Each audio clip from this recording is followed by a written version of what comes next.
Hezbollah, హమాస్‌తో కలిపి అరాచకాలు చేసి, ఏదైతే క్రిందటి ఏడాది ఇజ్రాయెల్‌లోకి వెళ్లి అక్కడున్నటువంటి మ్యూజిక్ కన్సర్ట్ మీద దాడి చేసి, కనబడ్డోళ్ళని కనబడ్డట్టు కాల్చి చంపేసి, వేలాది మంది ప్రాణాలు తీసి, ఆ పైన దాదాపు 250 మందిని కిడ్నాప్ చేసి తీసుకెళ్ళి, వాళ్ళని రేపులు చేసి, మర్డర్‌లు చేసి, వీడియోలు పోస్ట్ చేసినటువంటోళ్ళు ఎవరైతే ఉన్నారో, వాళ్ళని ఇజ్రాయెల్ ఏమాత్రం వదలట్లేదు. హెజ్బుల్లాకి ఒకటికి 10 శవాల్ని చంపి రోడ్డు మీద పడేసింది. అది ఒక ఎత్తైతే, ఒకటికి 100 చేస్తామని ప్రకటించింది.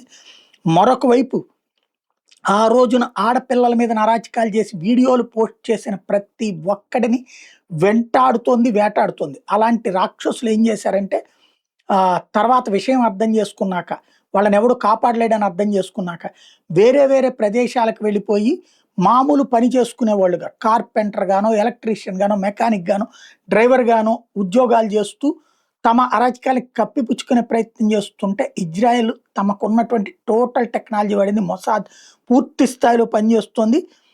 ఒక్కళ్ళని వదిలిపెట్టట్లేదు. ఇప్పుడు తాజాగా ఎలక్ట్రీషియన్‌గా పనిచేస్తున్నటువంటి ఒకడిని మొహమ్మద్ ఇజావి దిన్ అల్ జుబేదా తాజాగా పాలస్తీనాకు సంబంధించిన వీడిని లేపడేసింది.